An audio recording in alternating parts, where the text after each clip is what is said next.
वही आ जाएगा, तो शरीर छूटा। वो आखिरी समय समझो जैसे फोटो खींचने वाला, कि आप जैसे किए हो वैसे फोटो आ जाएगी। तो अंतिम समय वही चिंतन आएगा जो जीवन भर किए हो, उसके परिणाम रूप। तो हम लोग जैसे भगवान की शरण में हैं, भगवान का भजन करते हैं। अब उस कोटि का भजन नहीं है कि हम कोई सिद्ध हो गए हों या भगवत साक्षात्कार हो गया हो, तो अंतिम समय फिर भगवान उसका उद्धार करते हैं, भगवान कृपा करते हैं। उस समय भगवत स्मृति अंतर में भगवान दे देते हैं। ये शास्त्रों में भी लिखा है, संतों से भी सुना है, और हृदय में विश्वास भी ऐसा ही है। कई ऐसे दृश्य देखे जिनके द्वारा भगवान उनको परम पद प्रदान किए।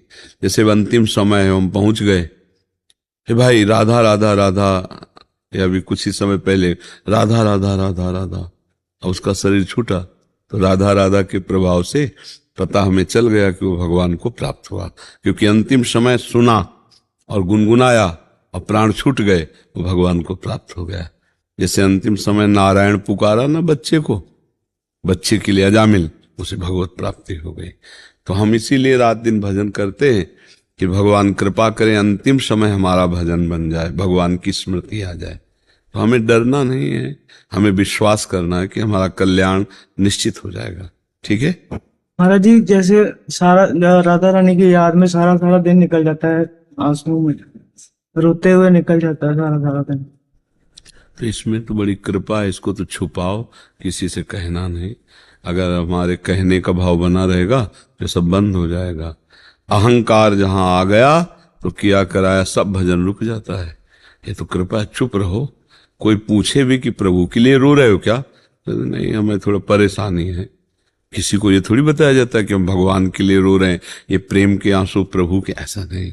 गुप्त रखो और खूब कार्य करो। जो संसार के तुम्हें कर्तव्य कर्म मिले, भजन के बहाने उनको छोड़ना मत कि हमारा भजन में मन लगता है अब हम ये काम नहीं करेंगे, ऐसा नहीं। सब कार्य करना चाहिए। गृहस्थी के, किसानी, व्यापार, नौकरी, पढ़ाई लिखाई, जो वो भी भगवान की सेवा है। और शेष समय में भजन, अपने समय में कार्य करो, तो भगवान की सेवा बन जाएगी। ठीक है। संदीपन जी महाराज, वारकरी शिक्षण संस्थान अध्यक्ष हैं महाराज जी वहां के। महाराज जी प्रणाम। महाराज जी कृपा करके साधन में विक्षेप दोष हटाने के लिए आशीर्वाद दीजिए। इसमें कमर कसने की जरूरत है, आशीर्वाद की जरूरत नहीं है। विक्षेप क्या होता है?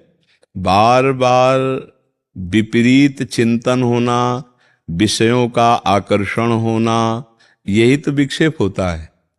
विपरीत चिंतन होना, अपने आराध्य देव के प्रतिकूल चिंतन होना, हमारी बात समझ रहे हो, या प्रतिकूल भोगों का आकर्षण होना, इसी को विक्षेप कहते हैं। जैसे हम बार बार अपना चित्त प्रभु के चरणों में लगाना चाहते हैं और वो विपरीत विषयों में जाता है, वो विपरीत विषयों का चिंतन करता है।